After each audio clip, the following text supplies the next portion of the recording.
Hello everyone. आज की कहानी है खंबे ने पकड़ रखा है। एक समय एक शराबी एक संत के पास गया और विनम्र स्वर में बोला, गुरुदेव, मैं इस शराब के वजह से बहुत दुखी हो गया हूँ।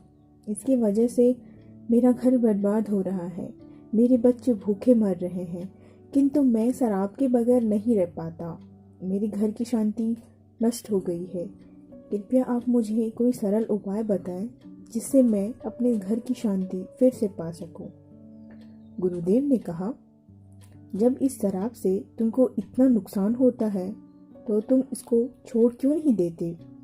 व्यक्ति बोला, पूज्य श्री, मैं शराब को छोड़ना चाहता हूँ, पर यही मेरे खून में इस कदर समा गई है कि मुझे छोड़ने का नाम ही नहीं ले रही। गुरुदेव ने हंसकर कहा, कल तुम फिर आना, मैं तुम्हें बता दूंगा कि शराब कैसे छोड़नी है। दूसरे दिन निश्चित समय पर वह व्यक्ति महात्मा के पास गया। उसे देख महात्मा झट से खड़े हुए और एक खंबे को कसकर पकड़ लिया।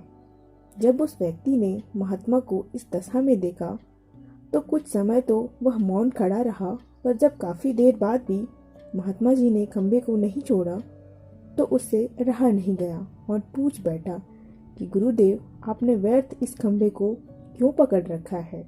गुरुदेव बोले, वत्स, मैंने इस खंबे को नहीं पकड़ा है, यह खंभा मेरे शरीर को पकड़े हुए है।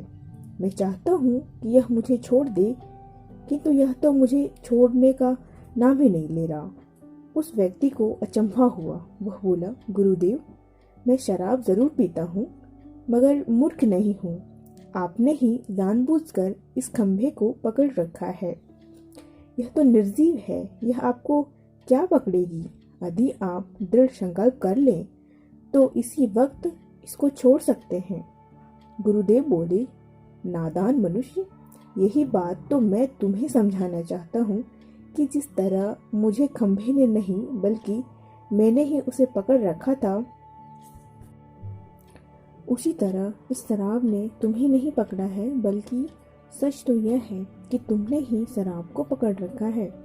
तुम कह रहे थे कि यह शराब मुझे नहीं छोड़ रही, जबकि सत्य यह है कि तुम अपने मन में यह दृढ़ निश्चय कर लो कि मुझे इस शराब का त्याग अभी कर देना है, तो इसी वक्त तुम्हारी शराब पीने की आदत छूट जाएगी।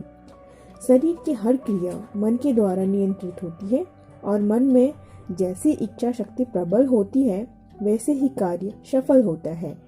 वह शराबी गुरु के इस अमृत वचनों से इतना प्रभावित हुआ कि उसने उसी वक्त भविष्य में कभी शराब ना पीने का दृढ़ संकल्प किया।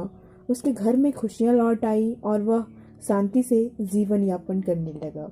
इस तरह हमें शिक्षा मिलती है कि जीवन में कोई भी काम ऐसा नहीं है जिसे एक बार ग्रहण किए जाने के बाद छोड़ा ना जा सके।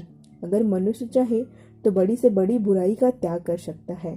कहानी कैसी लगी कमेंट करके ज़रूर बताएं। Thank you.